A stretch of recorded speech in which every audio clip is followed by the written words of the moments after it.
자, 우리 교리 강의입니다. 41번째 시간입니다. 교리 강의 41번째 시간. 종교 제1과 종교에서 종교의 세 번째 종교의 기원, 다섯 번째 시간입니다. 성자의 형상, 우리가 삼일체 하나님의 형상에 대해서 지금 알아보고 있는 가운데 지난 시간 성부 형상, 우리가 오늘은 성자의 형상입니다. 오늘은 이제 시대 분별하는 그리고 또 계시를 아는 지혜와 지식 분별력 이런 것이라고 말할 수 있겠죠. 우리 예수 그리스도의 그 형상이 오늘 성도들에게 어떻게 주어졌고 나타나고 있는지를 마태 16장 2절과 3절입니다. 우리 같이 봉독하도록 하겠습니다. 예수께서 대답하여 가라사대 너희가 저녁에 하늘이 붉으면 날이 좋겠다 하고 아침에 하늘이 붉고 흐리면 오늘은 날이 굳겠다 하나니 너희가 천기는 분별할 줄 알면서 시대의 표적은 분별할 수 없느냐 라고 하십니다. 우리가 제1과 종교에서 세 가지입니다. 종교의 본질, 종교의 자리, 그리고 마지막 우리 세 번째 종교의 기원의 12시간인데 오늘 그 다섯 번째 시간으로서 성자 예수의 형상입니다. 시대 분별력과 계시를 아는 지혜 또는 분별력이라고 하는 것이죠. 이 부분에서는 진리적이거나 교리적인 내용을 중심으로 설명을 이어갑니다. 진리를 중심으로 또 교리를 중심으로. 그래서 지난 시간에도 계속 말씀을 드렸지만 그나마 마태복음 16장 오늘 본문도 마태복음 16장을 제시를 했지만 마태복음 시간에는 인간의 어떤 성품을 흉악하게 변해버린, 타락해버린, 죄인이 되어버린 그 죄성의 성품에 대해서 우리가 알아보고 또 그것이 인간의 본 모습이 아니라 하나님은 진실한 다시 말하면 삼일체 하나님의 형상은 생명을 중심으로 가장 은혜 있는 그러한 모습으로 이런 내용 안에서 해석을 해가고 강의를 해간다고 한다면 그래서 하나님의 은혜고 하나님의 진의인 중심은 인간이고 생명이라는 이 의미를 부각시키면서 마태 16장의 강의를 이어가고 있지만 오늘은 조금 진리적인 여기는 교리 시간이니까 교리적인 그런 내용으로 말씀을 드립니다. 그래서 오늘 두 번째 성자 예수님의 형상은 시대에 분별하는 분별력과 계시를 아는 지혜와 지식과 청기와 총명 그래서 인간의 모습 그런 때로는 우리가 흔히 말하는 인간의 그런 어떤 뭐랄까 언어의 능력 이런 것이라고 말할 수도 있습니다.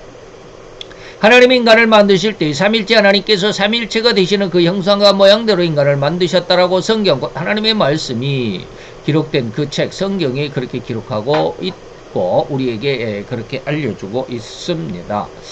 그 중에 제2위, 제1위는 성부, 그 다음에 제3위는 성령. 그래서 제2위인 성자 예수님은 인간에게 자신의 특성, 예수님의 특성이 뭡니까? 말이죠. 곧 언어라고 하는 이 말을 주셨다고 하겠습니다. 그래서 늘 요한복음 1장 1절로 4절까지 내용 안에서 말씀이 있었고 이 말씀이 하나님이셨다. 근데 이 말씀이 또 세상을 창조하는 창조주로서의 사역을 감행해서 세상에 나타나 있는 것은 그의 말씀에 의하지 아니하고는 나타난 것이 없더라라고 하는 그런 내용. 그래서 거기에서 예수님의 본래의 모습, 본래의 정체는 뭐였다? 말씀이었다. 말씀 하나님이었다.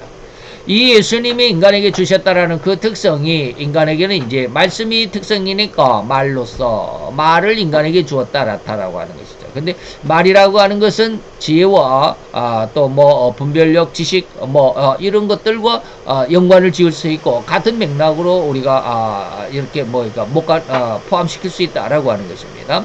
그래서 이러한 말로 인간에게 말로 나타난 이 의미가 가장 큰 것이면 결코 부인하지도 않는 그런 상황이죠. 이러한 은혜 곧 말은 상대와의 자기 마음이나 의견을 서로 나눌 수 있는 대화가 되는 것이고요. 이 대화로 인해서 인간은 서로 살아있다는 의미를 갖게 되는 것이며 서로 간의 협력이나 또 이 협력은 상호 간의 유기적인 관계, 움직이는 관계 이 말입니다. 움직이는 관계를 형성하는 근간이 바로 뭐다? 말이다. 마치 피부를 마찰하면서 비비는 듯한 아주 끈끈하고 긴밀한 관계 형성을 위한 아주 중요한 기능이 바로 말에 있다. 말을 굉장히 조심해야 하기도 하고요. 예, 아주 말을 잘해야 하기도 합니다.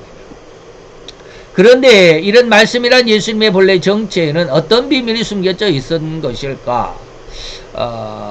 이제 곧 무엇이든지 이루어낼 수 있는 형성, 어떻게 보면 이제 이 형성이란 말을 이런 말로 쓰기가 좀 부담스러웠는데 그게 뭐냐면 창조 이 말입니다. 창조의 기능, 이루어낼 수 있는 그런 능력이다.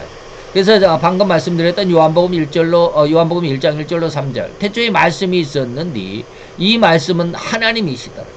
그리고 또 이 만물이 그 말씀으로 말미암아 지은 바 되었으니 세상에 지금 나타나 있는 것, 지어진 것이 하나도 그가 그 말씀이 없이 된 것이 없다라고 할 정도로 이 말씀은 세상을 만드신 창조주 바로 그 근간이다라고 하는 것이죠. 즉 말씀이 온 세상, 우리 인간이 살아가고 있는 이 땅을 중심으로 해서 온 은하계까지라도 한순간에 만들어낸 천지창조의 기원이라고 할 수 있습니다. 곧 말씀이신 예수님께서 온 세상을 그 말씀으로 창조하셨으니 빛이 있으라 하시니 빛은 즉시 그 말씀대로 빛이 있게 되었고, 이건 이제 창세기 1장 3절 1장 3절뿐만 아니라 다른 구절에도 계속 그거 있습니다. 하나님이 말씀하시되 하나님이 가라사대 막 이런 말씀이 있죠. 이렇게 있다라는 거 증거해 줍니다. 그래서 특별하게 1장 3절 가장 먼저 나온 거 가라사대 빛이 있어라. 그래서 빛이 있었다라고 하는 것입니다. 자, 이러한 창조의 능력, 그 창조의 특성을 인간을 창조하실 때 그 말씀이신 예수님은 인간에게 바로 이런 능력, 이런 특성을 담아서 인간에게 말의 형상으로 주셨다라는 것입니다. 그래서 인간의 말에도 절제적이지는 않, 인간은 뭐 유한한 존재이기 때문에 하나님의 삼위일체의 모양을 약간 조금 닮아가지고 100% 닮을 수가 없고요. 그 중에 뭐 몇 프로를 인간에게 주셨는지 모르지만 하나님의 삼위일체의 형상과 모양에 뭐 한 10%를 주셨는지 모르지만 자, 오직은 인간에게도 그런 인간에게 이 말에도 뭐가 있다. 절대적일 수는 없지만 100% 요한복음 1장 1절로 3절과 같이 창조하시는 그 능력으로 100% 똑같지는 않지만 어느 정도의 능력은 있습니다. 어느 정도의 창조하는 특성이 담겨 있습니다. 이것을 우리는 이 한간에 세상 속에 나돌고 있는 소문으로 또 그렇게 또 회자되고 있는 의미심장하고 단호한 결의가 깃든 말도 있습니다. 꿈은 이루어진다. 말이 씨가 된다라는 거. 인간도 그러죠. 말이 씨가 된다. 그렇게 이루어진다 이라는 것입니다. 그래서 요한복음 15장 7절에 보니까 예수님이 이렇게 말씀하십니다. 너희가 내 안에 거하고 내 말이 너희 안에 거하면 너희들이 원하는 대로 구하라. 그러면 이루어진다. 네가 말하는 대로 이루어진다. 네가 기도한 대로 이루어진다. 계시록 11장 3절 또 6절에 보면 계시록 11장은 두 증인에 대한 기록된 장인데 두 증인이 권세를 가지니까 저희가 이 권세를 가지고 아무 때든지 원하는 대로 여러 가지 재앙으로 땅을 칠 거야. 땅을 징계하고 심판하게 될 거야. 라고 하는 것이죠. 말하는 대로 하나님이 그렇게 인간에게는 그 말의 형상을 성자 예수님의 말씀이신 그 형상의 일부를 특성을 이 말이죠. 그 특성을 인간에게 주었기 때문에 인간의 그 말 속에도 이러한 어떤 어느 정도의 창조의 능력이 들어있다라고 하는 거 우리가 부인할 수가 없죠. 이런 비록 하나님을 거역하고 흉악한 삶을 살아가는 인간 죄인일지라도 이 말이죠. 어느 정도는 그 말의 능력이 나타난다는 사실을 인정하고 있는 것 분명하죠. 이거 결코 부인할 수가 없습니다. 이렇듯 인간에게는 무엇을 이룰 수 있는 능력, 그것도 말로 인해서 시인한 그것을 이룰 수 있는 이루어지는 능력을 담아 인간을 만드셨음을 강력하게 증명하게 되는 그런 부분이라 아니할 수가 없죠. 이거 분명한 사실입니다. 그래서 인간은 그 말로 인해서 주변을 살릴 수도 있고요. 그 말로 인해서 주변을 죽일 수도 있다는 것을 절대 잃어버리지 않도록 강력하게 경고하는 바입니다. 인간의 말이 얼마나 중요한지. 거기 창조의 능력이 있습니다. 긍정적이든 부정적이든. 죽여라 그러면 그 사람이 죽을 수도 있고 저 사람을 살려라 그러면 살릴 수도 있는. 이게 바로 인간의 말의 능력이다. 그래서 사람이 무슨 무익한 말을 하든지 하나님의 심판 날에는 네가 세상을 살아가면서 했던 그 말에 대해서 이 말의 이에 대해서 심판을 받게 될 거야. 그래서 네가 좋은 말을 했다면 그 의롭다 하는 말로 인해서 네가 어렵담을 받을 것이고, 네가 많은 사람을 힘들게 하고 고통스럽게 했다면 그 너의 그런 말의 삶으로 인해서 너는 반드시 정죄를 받을 거야 라고 하는 겁니다. 그 나의 말 한마디가 상대를 죽일 수도 있고 또는 살릴 수도 있다라는 이 의미를 잘 이해할 수 있어야 합니다. 그래서 인간의 말이 얼마나 중요한지 허투루 사용해서는 안 될 것이다. 예. 말을 너무 해프게 해서도 안 되고 말이죠. 예. 그래서 우리가 너무 말을 해프게 한 사람은 뭐예요? 허풍쟁이라고 그러죠. 네 말은 콩으로 메주를 쓴다고 해도 안 믿는다 라고 할 정도로 말이 너무 해프게 쓰면 허풍성이가 되어버리면 그 사람의 가치가 떨어지게 되죠. 자, 그래서 절대로 신자들은 자기 입술의 열매인 이 말에 주의를 기울여야만 합니다. 비록 작은 저주의 말이라도 상대의 생명에 위해를 가할 수 있을 수밖에 없다라는 그런 이유 때문입니다. 그 네 말은 곧 창조야. 곧 그렇게 이루어지는 거야. 근데 이런 것을 또 반대적인 어떤 의미로 본다면 악한 자들의 저주, 마귀의 저주, 그것도 어쩔 수 없이 이루어지기는 한데 그것보다는 마귀의 저주가 99라고 하면 99가 이렇게 덤벼든다고 하면 나머지 1%가 하나님의 은혜에 대한 말씀이다라면 99대 1이면 아주 우리 인간적인 어떤 세상에서 보면 그것은 살아날 수가 없죠. 99대 1이면 어떻게 살아납니까? 그러나 하나님의 능력의 그 아름다움은 그 1%가 99를 마귀의 99를 이길 수 있다라는 것. 다시 말하면 악한 자의 저주가 하나님의 진실로 믿는 자의 기도 한마디에 이겨낼 수 기도 한마디를 이겨낼 수가 없다. 마귀의 99%가. 그래서 옛날에 누가 그랬다고 그러죠. 영국에서 그런 어떤 말씀이 있었습니다. 정확한 그 내용은 잘 모르겠는데 그 의미는 이렇습니다. 당시에 지금 이제 우리 목사님들 우리 세대에서 이제 한 세대 선배의 목사님이 있는데 존 낙스라고 하는 목사님이 영국 목사님이 있었답니다. 근데 영국의 지금 몇 해 전에 돌아가신 엘리자베스 여왕 그분 말고요. 그 전에 엘리자베스 여왕이 세계에 뭐 해가 지지 않는 나라라고 할 정도로 영국이 세계를 장악하고 있었을 때 그 어마어마한 위세와 권력, 정치 권력과 군사력, 그 어마어마한 권세를 가진 영국의 왕이라 할지라도 존 낙스의 기도 한마디와 바꾸지 않는다라고 할 정도의 그런 말이 있습니다. 그만큼 하나님을 믿는 자의 그 말 한마디, 기도 한마디는 그만큼 위력이 있다, 능력이 있다라고 하는 것입니다. 그렇다고 해서 이제 방금 말씀드렸듯이 그렇다고 해서 잘못된 자들의 그런 아주 저주와 악담 이것을 두려워할 필요는 없다라는 그런 말을 하고 싶어서 제가 이 말씀을 드렸습니다. 자, 내가 천국의 열쇠를 너에게 주리니 네가 땅에서 무엇이든지 매면 하늘에서 매이고 네가 땅에서 무엇이든지 풀면 하늘에서도 풀릴 거야 라고 하는 것입니다. 이것은 뭡니까? 하나님 앞에 우리가 기도하면 이 말이에요.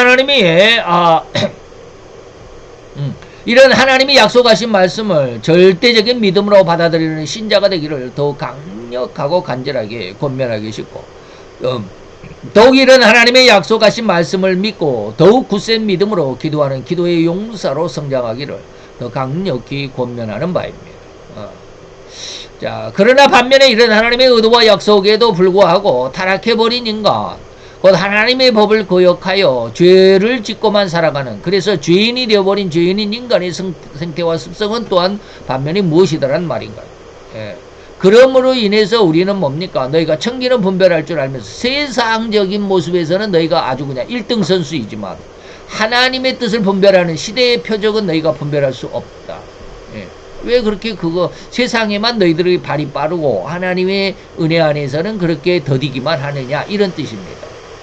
그 죄인으로 전락해버린 인간 그래서 앞선 성부의 형상인 사랑과 거룩의 형상을 마음에 담아 창조된 인간이 이제 완전히 타락해버린 죄인이 되어버린 상황에서 설명해드린 바와 지난 시간에 설명해드린 바와 같이 인간은 절대로 엄청난 능력을 갖춘 존재임에도 불구하고 거룩하고 사랑을 마음껏 뿜어내고 주변에 이제 그렇게 나눠주고 이 말이에요. 그러한 거룩하고 큰 사랑을 나눠주는 자기 주변의 생명이 용솟음치듯한 그런 상황을 만들어가야만 할 거룩하고 사랑 자체야만 할 이런 존재가 오히려 그 심성에 가장 흉악한 악을 풍성하고 충만하게 쏟아내는 입술로 전락해버린 그런 현실적인 모습.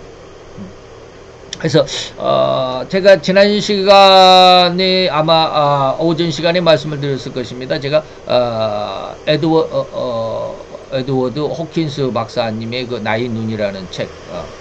그래서 지난 주간에는 하나님의 그 인간의 그 참된 아름다운 모습을 그 책에서 읽고 깜짝 놀랐다.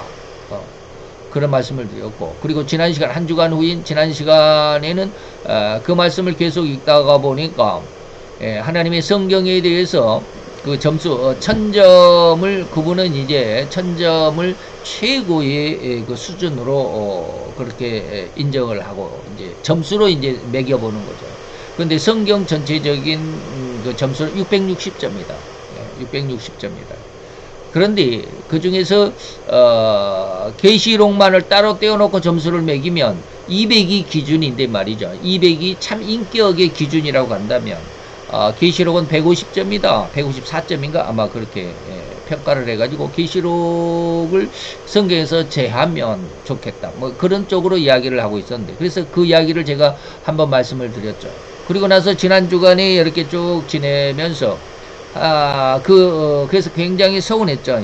저 예수를 믿는 또 성경을 기준으로 삼는 목사의 마음이 계시록을 부인하고 폄훼하는 듯한 그런 말에 굉장히 마음이 서운하고 좀 안타까웠죠. 그래서 지난 주간 설교 때도 그런 말씀을 드렸는데, 그리고 나서 지난 주간 이렇게 한 주간을 살아오면서 갑자기 그런 느낌을 받았습니다. 야, 이게 성경의 어떤 진위, 어떠면 성경의 진위의 점수가 아니라 그 시대상의 점수가 아닐까라는 그런 생각을 하게 됐습니다. 시대상. 다시 말하면 계시록이 이루어지는 그 계시록 시대의 인간성이 150점밖에 안 된다. 완전히 인격 이하의 삶을 살아간다. 그러니 다시 말하면, 또 다른 말로 하면 하나님의 심판을 받을 수밖에 없는 그런 흉악한 인간들의 심성. 그때 당시 마지막 종말의 시대에는 그렇게 하나님의 진리를 왜곡하고 진리를 거역하고 진리를 완전히 짓밟으면서 오히려 마귀의 어떤 그 잘못된 왜곡된 그런 어떤 주장, 그리고 그의 앞잡이인 저 그리스도를 중심으로 해서 세상을 완전히 하나님의 그 아름다운 에덴 동산 같은 세상을 완전히 뒤집어 버리는 이러한 인간들의 심성, 그들의 심성이 기준 이하, 기준보다도 훨씬 못 미치는 150점의 그런 악한 심성들이 되지 않을까. 그러면서 제가 한 가지 느낀 게, 야, 인간의 심성이 그럴 수도 있겠다라는 그런 느낌을 받았습니다. 바로 이런 겁니다. 인간의 정말로 하나님의 주변에 생명이 용솟음치도록 하는, 이렇게 주변을 막 살려주고 호응할 수 있고 그들을 아주 풍성한 삶으로 인도해 가야 할 그런 어떤 생명력 있는 인간의 원래의 모습이 이렇게 만들어가야만 할 거룩하고 사랑 자체여야만 할 이런 존재 인간이 오히려 그 심성에 가장 흉악한 악을 풍성하고 충만하게 쏟아내는 그런 입술로, 그런 마음으로 아주 바꿔버린 죄악의 심성이 이렇게 돼버린.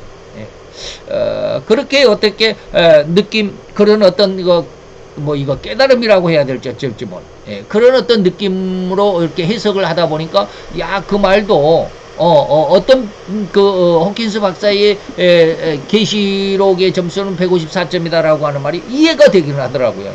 서운한 게 아니고, 야, 그때 당시에 계시록 자체가 150점이 아니라 그 마지막 종말 시대의 인간의, 전 세계적인 인간의 성품의 평균이 154점으로 하나님 앞에 온전할 수 없는, 더군다나 반대로 이야기하면 하나님 앞에 절대적으로 심판을 받을 수밖에 없는 그런 아주 타락해버린 심성, 그 점수가 154점이 아닌가. 예전에 그 세계 제1차전, 2차전 전에 그 흉악한 시대에도 154점이 아니었습니다. 그 170 몇 점이었다고 그래요. 170 막 8점. 나의 눈에 그렇게 기록이 돼 있어요. 그래서 그때 전 세계적인 그런 전쟁의 그 흉포함 속에서도 인간의 감정, 인간의 성품은 170점이었는데 종말의 시대에는 154점으로 더 낮아질 정도면 아마 거의 인간이 인격적인 모습이 아니라 거의 짐승의 수준에 해당할 만큼 그런 시대가 아닐까라는 그런 것으로 해석을 할 수 있는 느낌을 받았습니다. 어쨌든지 그랬습니다. 그래서 바로 이런 내용이죠. 인간의 모습. 그래서 상대를 살리기는커녕 오히려 상대를 죽여야만 하고 죽이지 않으면 잠을 잘 수 없을 정도로 타락의 일상을 보여주고 있는 오늘날의 죄인의 특성을 우리가 목격하고 있는 이런 현실입니다. 그래서 잠언서 1장에 바로 그런 내용이 있습니다. 얼마나 인간이 약했으면 옆 사람을 꼬드겨 가지고 야 우리가 가만히 엎드렸다가 사람들을 죽이자, 피를 흘리자. 그리고 죄 없는 자를 까닭 없이 숨어 기다리다가 음부같이 그들을 통째로 삼키며 이 말, 산채로 그냥 죽이고 말. 예. 무덤에 내려가는 자 같게 완전히 저를 매몰시켜버리자. 예. 통으로 삼키자. 얼마나 흉악한 그 심성들입니까? 우리가 온갖 보화를 그들에게 빼앗아 가지고 말이죠. 온갖 보화를 얻고 빼앗은 것으로 우리의 너와 우리 집을 그냥 아주 가득히 채우자. 우리 반반씩 5대5로 나누자. 예. 그들이 가만히 엎드리면 자기의 피를, 그래서 이제 18절부터는 하나님께서 그 결과를 이야기합니다. 그렇게 아주 흉악한 자로 그들의 집에 그냥 가득히 보화로 빼앗은 것들로 그렇게 가득히 채웠다 할지라도 그들이 가만히 엎드려 있는 그 상황은 오히려 남을 그 피를 흘려서 남을 죽이고자 하는 그런 어떤 모습이었지만 오히려 그 결과는 자기 피를 흘릴 뿐이야. 네가 죽어. 숨어 기다리는 그 모습은 자기 생명을 해야 할 뿐이니 무릇 이를 탐하는 자, 이 자기 유익만을 탐하는 자의 길은 다 이루하여 결국에는 자기 생명을 잃게 하느니라. 잠언서 4장으로 넘어가 보면 그들은 악을 행하지 않으면 잠을 자지 못해. 악을 행하지 않으면 밤에 평안히 잠을 못 자요. 사람을 넘어뜨리지 못하면 잠이 오지 않나. 얼마나 흉폭한 그런 심성들을 이야기하고 있습니다. 오늘날 우리나라 지금 시대가 바로 이런 상황이 아닌가. 예. 우리나라의 전체적인 제가 뭐 그거 점수 호킨스 박사님처럼 인간의 어떤 그 성품, 인간의 인격의 점수를 어떻게 매기지는 못하지만 우리나라의 지금 현재 이 순간의 점수는 200점 이하가 되지 않았을까? 200점 이하가 되지 않았을까? 인격적인 삶을 살아갈 수 없는 그런 어떤 시대가 되지 않았나라고 그렇게 생각을 해봅니다. 곧 하나님의 은혜와 거룩함을 도리어 인간의 추악한 욕망과 욕심으로 바꾸어 버린 가장 흉악하고 추악한 죄인의 본색일 뿐인 이런 삶을 우리가 절대로 간과해서는 안 됩니다. 그거 놓치지 않기를 바랍니다. 그래서 우리 하나님의 유다는 이걸 뭐라고 그랬습니까? 우리 하나님의 은혜를 도리어 새교꼬리로 바꾸는 그러한 악한 심성들, 그러한 말로만 자기 유익과 자기 어떤 욕심만을 채우고자 하는 그런 악한 말로만 살아가는 이런 모습. 근데 그것이 아까 처음에도 말씀을 드렸습니다. 긍정적인 모습이 아니라 부정적인 반대적인 모습으로도 말의 능력은 이루어지고 있다라고 하는 것입니다. 그들이 얼마나 흉악한지 말이죠. 이번에 이땡명의 재판을 5월 15일 날 해야 되는데 내일 모레 곧 해야 되는데 얼마나 강하게 그냥 압박을 했는지 대선 이후로 저기 재판을 옮기겠다 연기를 했습니다. 그리고 나서는 그들이 또 법을 하나 세웠습니다. 절대로 대선 전에 그런 법을 아니죠. 대선 전에가 아니라 그 선거법 위반으로 지금 고발이 돼 있어가지고 선거법에서 유죄를 받으면 피선거권이 없습니다. 그러니까 대통령 선거에 출마할 수가 후보자로 출마할 수가 없습니다. 그러니까 그 결과를 지금 15일 날 판결을 해야 되는데 판결을 못하도록 얼마나 압박하고 너희들 이거 판결하면 다 저기 탄핵시켜 버릴 거야.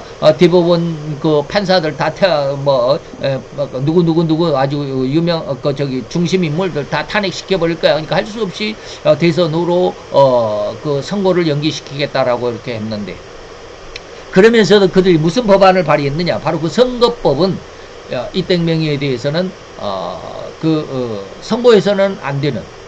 선거에서는 안 되는 뭔가 그 무죄 그것은 피선거권에서 제한시키는 거부시키는 그런 것을 묵살시키는 그런 법안을 이번에 제출을 했습니다. 법안을 제출을 했죠. 이것이 이제 대통령이 지금 없으니까 대통령의 대행은 총리고 그 총리가 없으면 또 이제 부총리인 대행의 대행이라고 하는 부총리를 대통령 권한을 행사를 해야 되는데 이 사람이 하도 탄핵시킨다고 그러니까 탄핵한다라고 그러니까 이번에 사표를 내버렸죠. 그리고 이제 그러니까 두 번째 대행도 없어지고 세 번째 대행이 교육부 장관입니다. 그 사람이 교육부 장관이 이게 대행 세 개나 붙죠. 대통령의 대행이 있는데 그 사람이 이제 그 거부권을 행사하지 않아야 된다. 거부권을 행사하면 너도 탄핵시킨다. 이 법을 우리가 법안을 발의했는데 이걸 탄핵시키지 못한다. 단 뭐냐? 우리 이땡명희에 대해서 이번 판결이 그 잘못됐다. 대법원의 판결이 잘못됐다라는 취지로 선고를 하려면 할 수 있다라는 단서 조항을 법에 달았대요. 기가 막힌 법이죠. 이건 뭡니까? 우리 하나님의 은혜를 도리어 세격거리로 바꾸는 그러한 심성들의 모습이에요. 그들의 말을 이루려고 하는 그들의 마음에 있는 말을, 그들의 지혜와 지식의 그 말을, 지혜와 지식 속에 있는 그것을 말로서 표현을 하는데 그렇게 말을 하고 상대를 윽박지르고 상대의 인격을 죽이는 이러한 일들이 오늘날 우리 속에 너무나도 만연해 있습니다. 그래서 우리나라의 인격 전체적인 평균 점수는 200점을 훨씬 밑도는 그런 상황이 아닐까라고 그런 저는 어떤 호킨스 박사의 나의 눈의 어떤 그 견해로 본다면 저는 뭐 그런 점수를 정확하게 매기지는 못하지만 그러지 않을까라는 그런 생각을 해봅니다.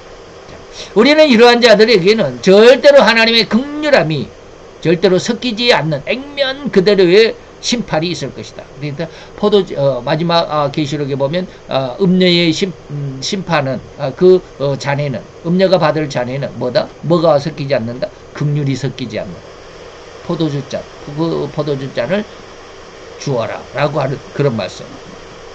긍휼이 섞여 있지 않는 심판에 그 포도주는 그때는 심판을 의미합니다. 그런 어떤 의미 아주 잘못한 것은 한치의 용서함도 없는, 봐주는 것이 없는 액면 그대로의 하나님의 엄청난 심판이 있어질 것이다 라고 하는 것 잘 이해할 수, 앞에서도 그런 말씀을 많이 드렸습니다. 그런 얘기. 그래서 우리 인간의 말, 예수 그리스도의 형상인 말에는 이만큼 큰 어떤 능력, 창조의 능력, 그리고 모든 인간의 지혜와 지식과 세상을 아는, 시대를 분별할 수 있는 지식이 그 분별력까지 있다라고 하는 것을 잘 이해할 수 있고 우리 말을 좀 더 가치 있게 사용할 수 있는 귀한 입술이고 귀한 열매가 되시기를 축원해 드립니다. 기도합시다.